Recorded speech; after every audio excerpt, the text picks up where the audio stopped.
I have been rudely, I say, uninvited from the funeral of the Lordstown Motors because apparently they're staging a pretty big and quite possible comeback. First of all, they got a brand new CEO, Edward Hightower, who I interviewed several days ago and asked some tough questions. I will play a couple of clips from that interview. As you can see, nothing hard asking, tough questions from a CEO. I don't know why people who interview Elon Musk can't do that. Number two, they've actually figured out a much better and a much more reliable way to manufacture their electric truck endurance. And thirdly, and you're going to get a kicker out of this, they've actually turned profits, actual profits in the last quarter, despite not making or delivering a single electric truck. So I'll tell you how they did that. Plus, later on in the show, I will be joined by the writer for the autoevolution, Gustavo Ruffo. He will join me and talk about how realistic this actually is and how excited we should be. And after that, of course, and during the live stream, my favorite part, taking questions from you guys since we're doing this live. And of course, if you're watching this in the replay, you can still put them in the comment section. I'm looking forward to that, and we're going to start right now. Welcome to E4 Electric, where we expose the truth behind the electric car headlines. Now, I got to tell you, this story has been kind of in the works for a while because, Lordstown was kind of looked at as, let's face it, Nikola Motors. And though Nikola Motors is making semi trucks and delivering them right now, so that's a bit of an interesting story. And Lordstown Motors. Let me just give you a little bit of a background, right? Lordstown Motors was a bit of a Trump administration project because when GM was going to just basically abandon a few, I think three of their factories, Trump administration said, no, we don't want to do that because, it's going to lose jobs. We're going to look bad. Then I understand every president wants more jobs, not less. So Lordstown Motors was kind of formed around the same time, and they kind of bought that factory from GM, and GM became kind of a part of a part of the deal. And they came up with this electric truck, which, by the way, I think is one of the better looking electric trucks. Let me know in the comment section or in the live stream. And however, their first CEO, Steve Burns, and he has been on my show a couple of times, kind of pulled Nikola on everyone, not in such extreme, but he was talking about orders that weren't really binding orders, more kind of like, sure, we'll get some trucks from you, but they weren't actually signed contracts. And sooner or later, things went downhill quickly. And no pun intended, once again, with the Nikola thing, but and they were slowly dying. But then, and very recently, things have actually changed. First of all, they've sold their factory to Foxconn. Now, that is actually a very interesting part because, these startups, when they start their, they build their own factory, it's a struggle. I mean, you guys have seen what's happening with Lucid and Rivian. It's a bit of a disaster, right? And a production hell and a lot of other things. Now, I like what Fisker has done, where they decided we're not going to build our cars. We're going to have someone else who knows how to build them, which is Magna build it. And now it looks like it's a sure thing for Fisker, where also they looked like they were down and out. But Lordstown decided to sell this factory to Foxconn. Now, you probably know Foxconn makes iPhones, right? That's what they're famous for. As a matter of fact, there was an announcement just this morning. They're also going to make a Google Pixel starting the 7th. Now, I just got myself a Google Pixel 6a. Already hate it with passion. Hopefully, the next one's going to be better. But Foxconn said, listen, we also want to get into the business of making cars, and they've unveiled a few pretty good-looking cars. What is it? About half a year ago. Now, one of them looked like Byton M-Byte, and they actually did look like they were going to overtake Byton and bring those cars, into their brand. But that deal kind of fell through as well. Poor Byton. I have nothing but wonderful memories of them. But man, such a great startup just went downhill, and the only one right now in the graveyard of the electric car startups. So as you can see, Foxconn says we want to make electric cars, and I got to tell you, we got to believe them because it is, I mean, they've got things done. They may not know how to manufacture electric cars just yet, but it doesn't seem like it's going to take them too long to get it done, and they will take pride in it and get this done. Now, of course, Fisker is also, even though they're concentrating on their car right now, the Fisker Ocean, making it with Magna, but Fisker actually going to make their second car, which is Pear.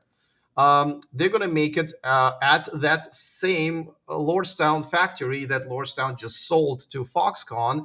And on top of that, like this morning, also the news came out that the Monarch tractor, which is like self-driving tractor, it's a trip. I always wanted to do this story about them because they're here in the Bay Area, but they're also going to make it there. Now, one of the cars, the electric cars they're going to make in that factory is going to be Lordstown Endurance, which means that there is an adult in the room now, and they are going to go ahead and make this. And now, this is, by the way, you know how I told you that they made profits in the Q2. Well, that's how they made profits in Q2. They sold the factory and got some cash, and therefore they made profits. Now, at the same time, they should have shed a lot of actual expenses, right? Because they don't have to run the factory, they don't have to deal with suppliers, they don't have to hire a large number of workers. So that was that was definitely a big deal. So so I feel like they're in a much better shape now.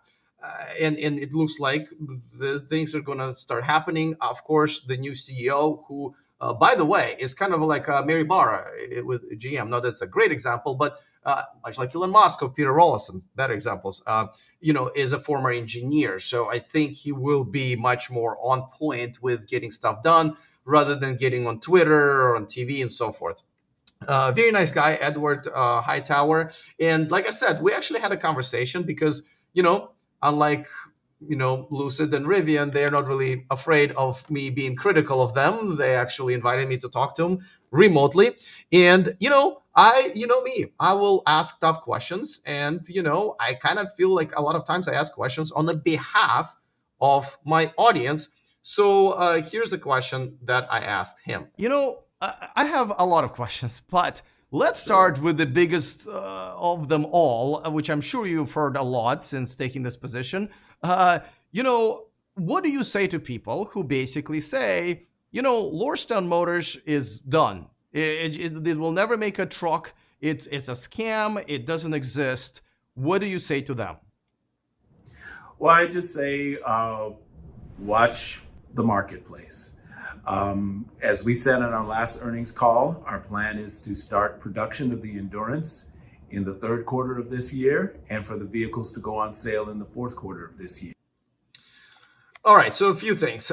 First of all, I just like overall, and I talked to him about 20 minutes, and I'll show you another clip in a second. But I like when a new company comes to town, I like that he is humble, which Steve Burns wasn't, the original CEO, right? Was very bullish, like, yeah, we're going to come in and we're going to rule this town. And that's probably one of the reasons, it didn't go very well. This guy, actually, Edward, I got to tell you, very, very, very modest, but also very CEO-like. Even though we talked for 20 minutes, I got to tell you, there's not that many clips I want to play to you because, he's very politically correct and very careful about what he says, right? Nevertheless, this is the plan.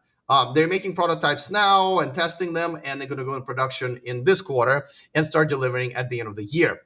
Now, and I don't want to play another clip for you guys where I asked them, like, well, tell me how many are you going to make? And his answer was one of the most honest answers I've ever gotten from the CEO on this. He's like, we don't know. We're going to see how it's going to go. We're going to try to make adjustments. This is new for us. This is new for Foxconn. And then we'll tell you, because right now telling you is basically would be lying because nobody really knows. So I really kind of like the fact that he was pretty, pretty honest about it and not trying to lie to me right away, right? I understand they all need to lie to me, but at the same time, I appreciate when they don't. So that was a pretty big deal. And like I said, of course, there's a lot of unknowns. We'll see how Foxconn can run their very first electric vehicle factory, but it is a big deal. Now, before I go any further, let me quickly remind you that this video is sponsored by CCAN, which is running a raffle, which you guys should definitely check out in the description of this video. But if you want to win a Rivian electric truck or maybe a Tesla Model S, well, you can have a chance to do that and help a scrappy nonprofit fight climate change. The raffle tickets is in the description of this video. The link, and of course, buy the Energy Pal. Want to lower your energy bill and make sure that it doesn't go up for years and years as your neighbors pay more and more with annual increases? Well, let Energy Pal custom design a solar solution for your house that will cost you nothing up front. As a matter of fact, you'll get an exclusive $500 gift card when your installation is complete, just for being E4 Electric viewer.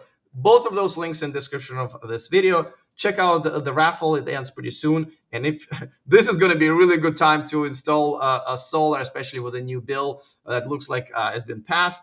So check out Energy Pal as well. All right. So let me play another clip. And don't, by the way, if you're tuning in, I will be answering tons of your questions, of course. But I'm also going to have the writer for autoevolution, Gustavo Ruffo, join me and chat about this. He's been on the show before. All right. And by the way, with questions, let's keep it to Lordstown Motors related questions. We can talk about Tesla, we can talk about Fisker, we can talk about Foxconn. But like every time you guys talking about Aptera in the chat room, we're probably not going to get to it unless you super chat, of course. All right, so let me play the second clip for my interview with the new CEO of Lordstown Motors, Edward Hightower. Now let's talk about the competition, right? When you guys started, everybody just had sort of a dream, right? Everyone was unveiling a pickup truck. Oh, this one has edges. That's great with a Tesla Cybertruck. This one has a hole through it. You can jam a kitchen through it, like with Rivian. But now we're living in the reality, right? Now there's actually a few of them on the market. Silverado and a Cybertruck, it looks like will be coming next year. Once yours starts getting delivered to customers, what are the advantages of the endurance over the competition? So Alex, when we start delivering our vehicles in the fourth quarter of this year, we'll be one of only two full-size battery electric commercial fleet focused pickup trucks. And as you know, pickup trucks are the second most popular segment in the United States. So to bring electrification to this form factor is something that we're very, very proud. All right, so actually I expected his answer to be like, we got hub motors, which really, yeah, but like as a matter of fact, I really don't think it's that big of a deal to consumers. But the answer he did give me actually made a little more sense, and I think that's why I like him. He's a little bit more sort of realistic about where they are and where they need to be with this. So the competition, and of course Cybertruck is coming, and the electric Silverado is coming. He's right. he did I didn't think of it, that besides F-150 Lightning, this is really the only commercial truck. Now here's the thing that and I kind of asked them in our interview. Like I said, I don't want to replay everything that happened, but it's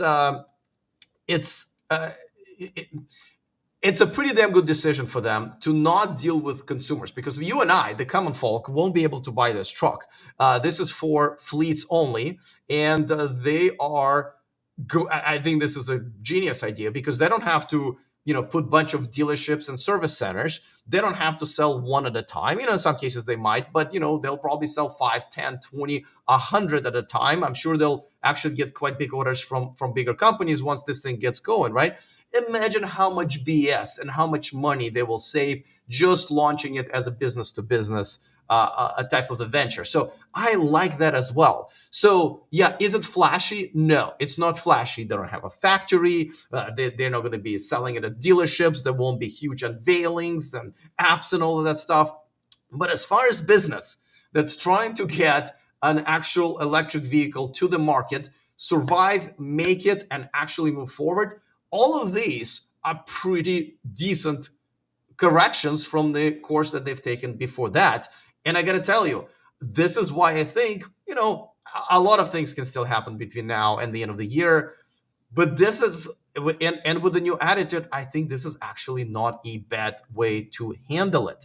All right. So at this point, and I know I haven't really answered. Oh, actually, I will. I will actually. There's one comment from Danny Mack, one of the regulars. Thank you. It will be a consumer truck eventually. No. Okay. So we don't know, right? So I loved when he said, "I don't know about a few things," because they don't know.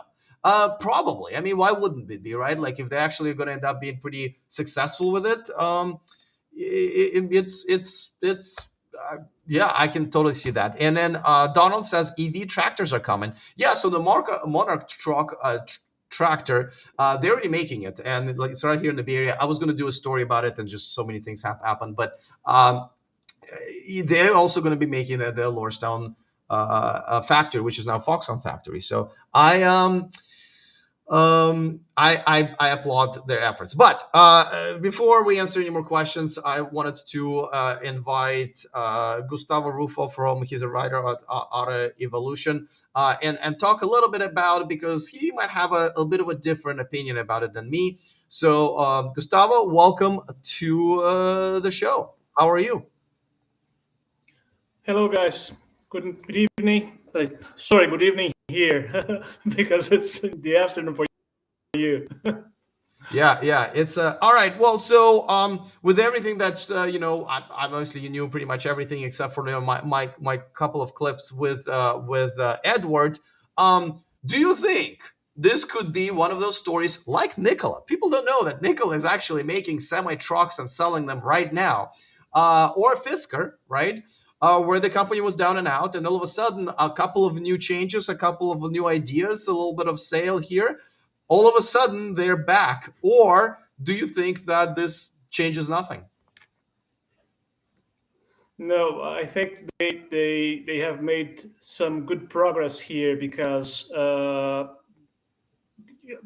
what I remember from Lordstown and the endurance was that the prototype caught fire right at it when they first took the car out of the factory for testing. The car took fire. It was a story that I worked on when I was at Inside EVs at the time, and we got the FOIA documents, and they had to spill the beans and everything. So it was a kind of a shame for a company promising so much, and the CEO that was so confident, as you said, that they would rule the market and everything. So they were a little bit out of touch with reality, I think. They didn't understand the business. They didn't see what was coming for them. So I think the boat saving situation there was when Foxconn bought them. When Foxconn bought the Lordstown factory, they had a really good chance of surviving. And all these new developments, working only with the business and doing everything this way in a more focused way and in a more rational way, I think it gives them all the chances to survive in a different way that we expect at first, but they will probably do well, I think. Okay, so I mean, they don't really have that much time to test this out, right? The deliveries need to happen as he's saying, because also his reputation is on the line, right? He doesn't want to replace the previous CEO, and they also have a one intermediate one, and continue with the same promises that never come to fruition, right? So there's a lot of pressure on him as well. And how many more CEOs can they really change? Yes, they don't have time, definitely, because there is a matter of trust as well. The market has to trust. Even those businesses with which they want to make business, they want to sell trucks, they have to trust them. They have to know that they will service these cars, that these cars will not have issues. Especially, people usually think that, well, the customers, the regular customers, they are very demanding, but businesses are much more demanding. And they do not care about the styling of the truck. They care about the cost per mile. So if these trucks are not reliable, they will not do a good job. They will have a huge problem there. So I think that they have to focus and deliver a good product. When these products show that they are trustworthy, then they may try to sell to regular customers and pretty much in a mouth-to-mouth situation. So people from business will say, you have to see how good my endurance is, and people will get curious, and then they'll build something. But at first, they are doing, I think, the right, that's the right decision that they have taken. And they really have to care about trust and doing things as quickly as possible for them not to be another joke in the industry. That thing that people say, well, do you remember that company that said that they would do a 2000 HP vehicle? So we collect these stories, these vaporware all around. So they definitely don't seem to me that they want to be another joke. That's what I think. Now, okay, so now, but at the same time, we are kind of almost counting on Foxconn to make their truck. And of course, the trust here comes from them, being a big, long-time partner, a very reliable, long-time partner for Apple, for iPhones, and producing other electronics. But they're new to this as well, and this whole thing relies on them being able to figure out how to make electric cars right off the gate. What are the concerns there? I mean, can they do it? I mean, iPhone is very different, or Pixel 7 that they're going to make over there is very different than an entire vehicle. What challenges do they have, and how much can we really count on Foxconn to be able to make electric cars? I think they are trying to get this right as well. So because they know that there is some doubts about how they can pull that off. They may be thinking, well, people think that we only produce cell phones and gadgets and everything, but they are surrounding themselves with manufacturing experts, real manufacturing experts, people that know how to build cars, and they have the money to hire these guys. So the chance that they are going to do something that will embarrass them in the future is very low. What I think, Foxconn saw an opportunity, an amazing opportunity there to save Lordstown in a way, and to also have an American base. And this is something that we should remember for the Inflation Reduction Act coming. If Foxconn can produce its cars in the United States with a high local content, they will already make the cut to be in the new federal tax credit for EVs. So they were really wit here. They were really anticipating things to get into the market in a good position, in a comfortable position.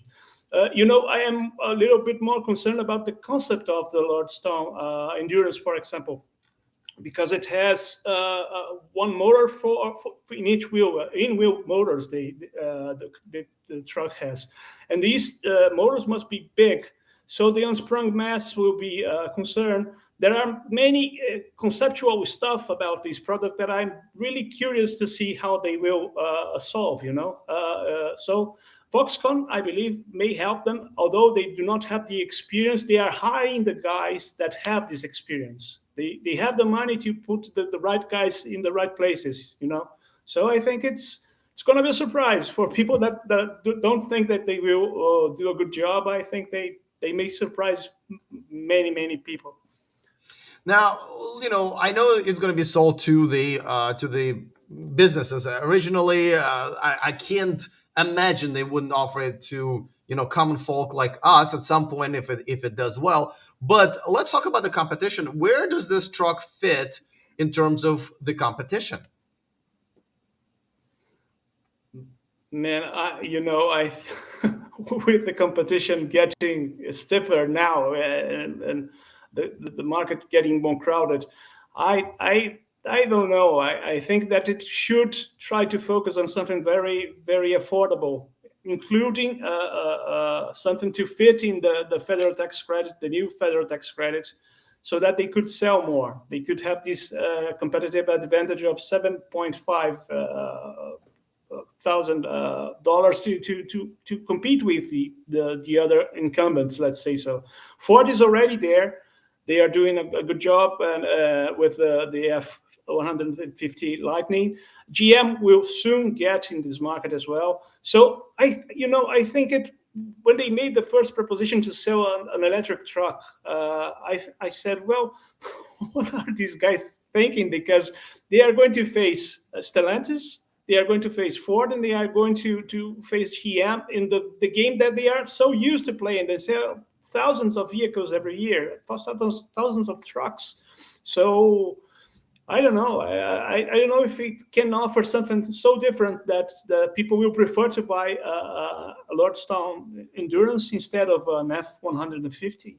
So it will be a pretty good, pretty big challenge for them to establish themselves in this market. I don't think I don't know if they will have a chance, Well, so we should also mention that the EV tax credit that just got passed as a part of bigger package. We don't know which electric vehicles are going to be qualified, because a lot of it is where the battery is made and where some of the chemicals are sourced, and nobody knows about those. So especially in this case of Lordstown Motors, we don't know where their battery, and that can actually cancel out the entire the entire truck can be assembled in the US, which it will be, but if the battery is sourced and made somewhere else, then it completely cancels out this tax credit. Don't get me started. This tax credit has been, I'm glad they're passing something, but my goodness, this is such a mess. It's going to make it unfair to a lot of companies, especially because they haven't given them any time to even move the factories here if they wanted to. Well, really quickly, we have an actually interesting question from Jeff, who super chatted. But really quickly, what are your thoughts on this new tax incentive? I think that I've written about this for autoevolution, and my idea, people were expecting that they would create something to address the cars that are already sold, the EVs that are already sold in the US, and that's not true. They are making something to stimulate the EVs that they want to be built in the US. In my opinion, people are saying, "Oh, these guys work for the fossil fuel industry. They want to kill EVs." No, they don't want to kill EVs. I think that they are trying to give the US the competence that China now has, and it's something that is painful to say in a way, because all the situation with China and everything. But China is the place where people go to buy batteries, where they go to buy the technology to make these vehicles. It's pretty developed. They are expecting to sell, I believe, 6 million EVs this year there. So it's massive, and to get that competitive advantage from the Chinese, or at least equate that, be in the same level of the Chinese industry nowadays, it will mean a lot of effort. So I think that the new federal tax credit wants exactly that. It wants to establish in the US the tools that they need. And something that is very interesting, when a law is not well conceived and well written, it all depends on how the courts will understand what the legislators wanted to say. So they say, for example, in that law and in the bill, that the raw materials have to be sourced, manipulated, or recycled in North America. So we may see a huge demand for batteries in the US from other places, from I don't know, cobalt from Congo, and nickel from Indonesia. But if you recycle that in the US, you can have the car there, and the car is eligible for the tax credit. So this is something that is lawyers will have a lot of work and will make a lot of money with this discussion, because if the bill passes the way it is, it will give margins to multiple interpretations, and the people that are more competent in defending their point of view will probably pocket some money and do pretty well, But I think it's strategic. It's not something for the people to buy the cars that we have now. It's something that they will conceive for the cars of the future. So expect something for 2025, 3 years for developing a car. So we'll see the results in 3 years, I believe. Yeah, well, and here's the thing. I understand this whole, hey, let's bring the jobs back to the U.S. That's what politicians are supposed to do. So I don't have a problem with the notion of that. But you gotta give this some time. Roll it over the next two. I mean, it takes 2 years to build a factory. So I guess that's the only problem I have with it. But all right, let's move on to something very interesting. There's a super chat from Jeff, who's been a pretty regular viewer, which I appreciate. Jeff, $20 super chat. That's I will be able to get guac and then Starbucks after my Chipotle. So I know I'm gonna have a great day. Now I am flying to Las Vegas after this, so I'm gonna have even a better day after that. But let's get this finished up first. Okay, so he says Ford just announced a huge price increase for their truck. Will Lordstown be able to keep their price competitive? So that's true. Ford has just reopened the reservations for F-150 Lightning, which they closed when they reached like 200,000, which, by the way, wasn't a bad idea at all. And they've increased the prices from $6,000 to $8,000. So instead of starting price of 40,000, it's 46 now. However, and correct me if I'm wrong here, because I just read it before going on the air. If you already have a reservation, they will honor the previous price. So first of all, what do you think about that? But also, Jeff raises a good question. Will Lordstown be able to keep up with their prices, or they will have to raise it just like everybody else? I think they will not have a way to escape the increasing prices because of the entire situation that we are living. We are in a supply chain crisis. We don't have not only chips and semiconductors, but most other components. I remember when I talked to the guys of Macrolino, that bubble car, that electric bubble car that is being made in Italy, that they were facing problems with connectors, with wiring harnesses, and multiple things. That the prices are increasing. We have inflation all over the world, not only in the US, but in multiple places. So prices are going to increase. And the question is, will they manage to keep it competitive? I have no idea, because a huge price component there is batteries.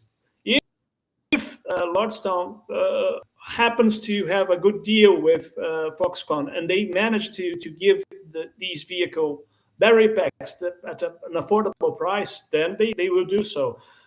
They have that leverage in a way, because Foxconn may have a deal for the supply of these batteries. But this is the crucial bit, I think. We should watch what Lordstown can do with the battery packs, because it's the most important part. If they manage to get it at reasonable prices, these reasonable prices may reach the customers as well. Otherwise. All right, now there's another question that I'm actually don't know much about, so I'm gonna kind of throw it to you from Vic. Battery cells supplied from Samsung SDI, is that true? And 5 containers each with almost 200,000 pounds. Shipments arrived July 24th. Can you address this shipment? I don't know what we can address. I mean, if that's the battery cells they're using, then it looks like they will disqualify themselves, right? From it, though. I think Samsung SDI might have a factory here in the US, but that's the thing. We're gonna have to figure out all this boring behind the scenes stuff with the battery. But I mean, do you have anything to say about this one? Because I mean, I don't even know what to really add here. Yes, I was not aware of that as well. So I don't know in which way. Perhaps the person who asked us about this can clarify the question a bit more. But the shipment is big, but the demand is also very, very high. So we have to see. I believe that Samsung I don't know if they are supplying cells. I believe they are supplying for Ford, so for the F-150. But I really don't know who is the client and what is the shipment coming to supply. So we have no idea. All right, here's one more. Tune said, "Is Ford and GM filling all demand? It seems like always room for a third option, full size. I mean, yeah, I mean, they're definitely filling most of the demand, like they've been for a while. But third and fourth and fifth options are not just good to have as an option. It's also good to push the GM and Ford into something better and sometimes cheaper. Because let's face it, GM and Ford weren't gonna make any of these until Tesla has pretty much forced everyone's hands. But do you think that's true? And can the third and fourth and fifth option be something that people will prefer over Chevy and Ford? That's for I'm you, not really Stan. sure. I believe the third option would advantage, I think. The Ram with the Ram 1500. So they are talking about creating an electrified vehicle. This is something I believe that we should also address, because as much as we defend and we are advocates of electric mobility, there are many ways to supply energy to these vehicles. And big battery, H1 for example, it must be a vehicle. I've never driven it, but it's so against what electric vehicles are for, the efficiency and everything, that I think that keep on pushing Peter Rawlinson once said that there is a dumb way to give cars range, which is making bigger batteries.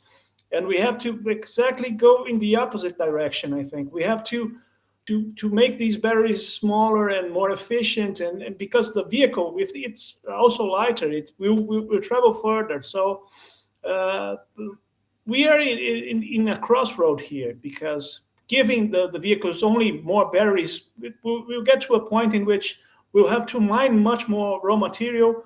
We'll have to make much more things. And everybody that defends the EVs as a solution for climate change and everything, they will see other problems arising. So it's complicated. We have to be really, really rational and really attentive not to create a bigger problem than the one we are trying to solve, Yeah, and so Tune actually clarifying is that assemble in the U.S. at battery area that Lordstown Motors still owns. Lordstown Motors makes their packs in Ohio. So listen, we're gonna have to figure this out for every single manufacturer, including Tesla. And I actually just like the crowd's been jumping on this guy Tony here. I kicked him out as just like unreasonable Tesla fanboy. But here's a reasonable Tesla fanboy, and he says. Philip says Cybertruck will run away with the truck customers from GM and Ford. Do you think this is true based on obviously the success? I mean, Tesla has been kicking everyone's ass in terms of taking their market share, but can they do it with the most sold type of a vehicle in the US, which is a pickup truck, and especially with what most people still outside of the Tesla bubble believe is not very useful and definitely ugly pickup truck? No, I'm sorry, Philip, but we'll have to disappoint you here, because I don't think that the Cybertruck will run away with everything. Not at all, because it's unconventional. It's having issues now. Elon Musk already said he will not have how to honor the prices that he gave and the specifications that he gave when he entered the truck. So we're going to see something different. We don't know how different it will be, how much more expensive. It's got a stainless. I don't know how much it will cost to produce that. We have not developed the technology, and Tesla is already paying a high price for believing in something that was not mature enough. I mean, the 4680 cells. They built two factories based on these cells that are not mature enough, and they are having to get back to 2170 because they cannot scale the 4680. So there should be a grown up there now at Tesla things and say, well, we won't do this because it's cool, but we have to do something rational here. We have to take quality control, which is a major issue for Tesla nowadays. And the other companies also have problems, but I don't think that Ford sells thousands of trucks and GM sells thousands of trucks because people think they will not be reliable. They trust these trucks. It's the same problem that we were talking about with Lordstown. If people trust Lordstown, they will sell the trucks. And people already trust GM and Ford with trucks. So Tesla will have to prove they have a service that can talk to people and solve the issues in the cars quickly, which nowadays they don't have. They are facing massive problems with the service centers. So I have a lot to solve before beating any competitors in a field in which they are so well established. Yeah, and I agree. It's going to be a struggle. I think in the beginning they won't have that many issues, just simply because Tesla fans will buy whatever Elon sells, right? But at some point they will have to prove, when there is finally more demand, and maybe supply is become an issue for everyone. So all right, well, listen, thank you so much for joining me. I appreciate it. I put the link to your page on autoevolution in the description of this video, so people can check out your work. And thanks for coming back. And I'm sure we'll see you again here talking about something else very soon. Anytime, guys. It's a pleasure talking to you. Pleasure sharing the ideas here and discussing this. It's massive. And thank you, Alex, for receiving me. Absolutely. All right. So, by the way, let me kind of give you my answer really quick to the same question, because, and what Gustavo said is right. But like I said, in the beginning, obviously, a Cybertruck will sell to everybody who just wants to buy this cool Cyber. But once it's going to have to compete with the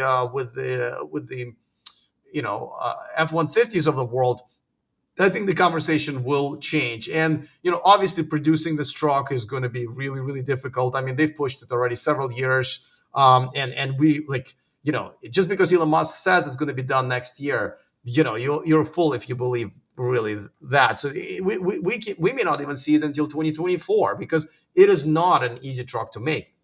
All right, so let me answer a few more questions. And by the way, thank you so much for David for $2 super chat. You didn't say anything, but I'm assuming you just want me to get an extra guac on the side.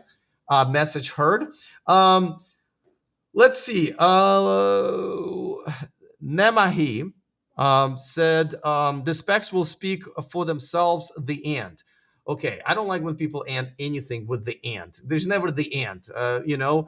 Specs are a dream. Whenever you announce anything, until it's on the road, obviously, until there's an APA rating, and it's and don't forget, specs are always a very temporary thing, right? Because the Pixel 6 came out and it's got the best specs, but then in 3 months later, Samsung Galaxy got better specs. So it's always changing. And by the way, don't forget, specs are also very personal. If you don't need range, then this thing can have 1,000-mile range and you won't care about it. So again, let's not bring the conversation down to the fifth graders level, right? And I'm sure the market is there for literally everybody. And Mike says he's rooting for Lordstown Motors and Atlas Motors. So Atlas doesn't seem like they're going to be making the truck, right? At this point, their truck is sort of a demonstration of their battery technology. It looks like if they are to succeed, it will be more of a battery technology and maybe electric platform type of a company, which is fine with me. Let's see. Well, here's somebody saying, Greg says, I want a full electric Ford Maverick. And I'm sure they will sell well. In the thing about Ford and GM announcing, their electric future is, when those legacy manufacturers announce something, they're not like startups. They're not like Tesla. They're not like Lucid or Rivian.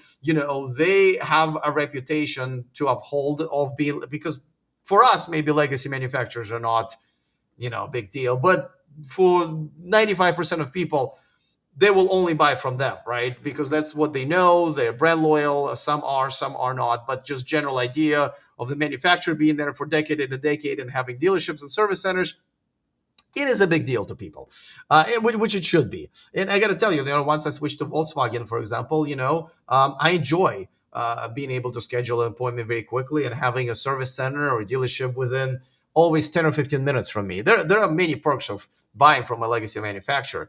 All right, let me pick another one.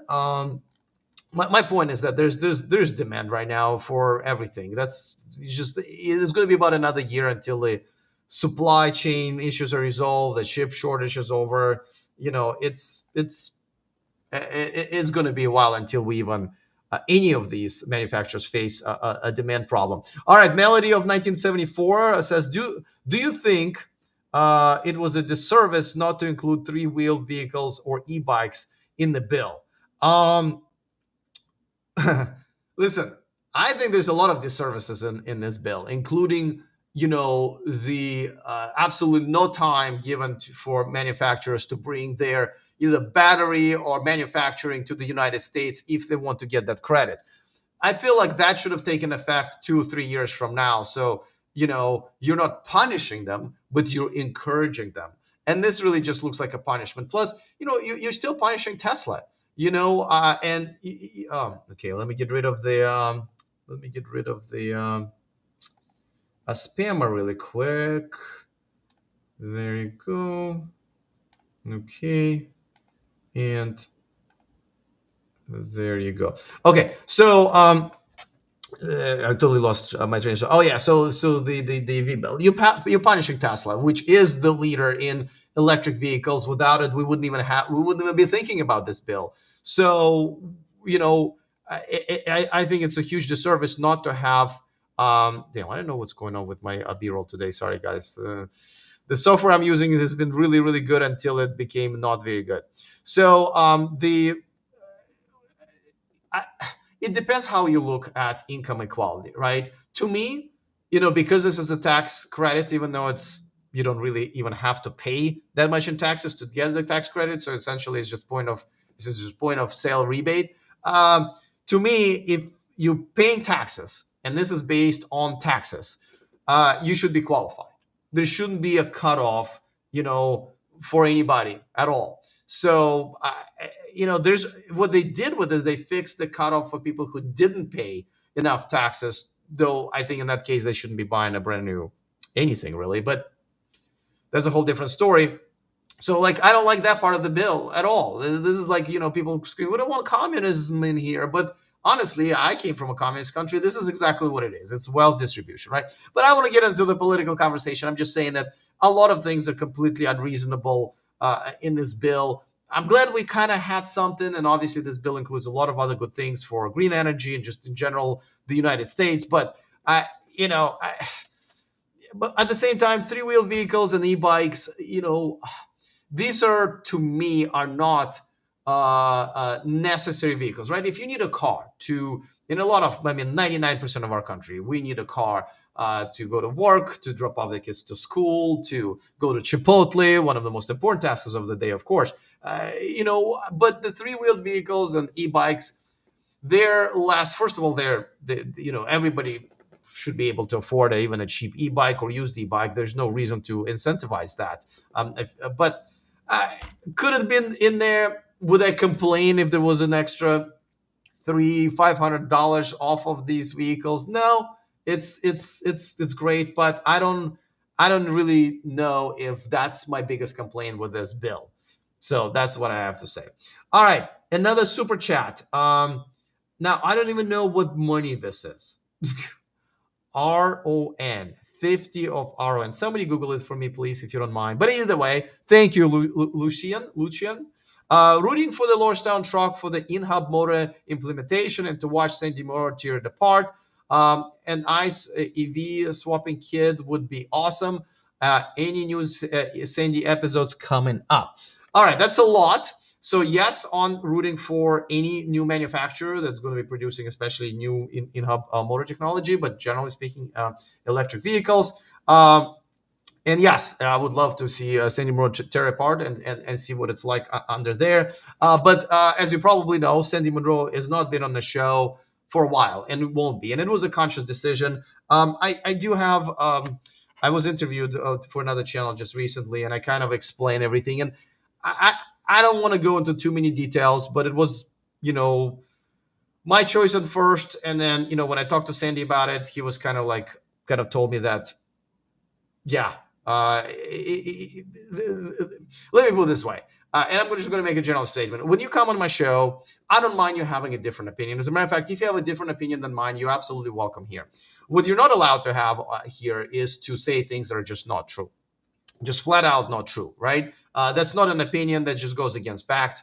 Also, as you guys probably know, when I receive money from anybody, but specifically car manufacturers that I talk about, and I talk about their competitors. As you can see over there, all of my sponsors are displayed. Their entire lineup of sponsors displayed in the header of my channel. I announce it verbally, right?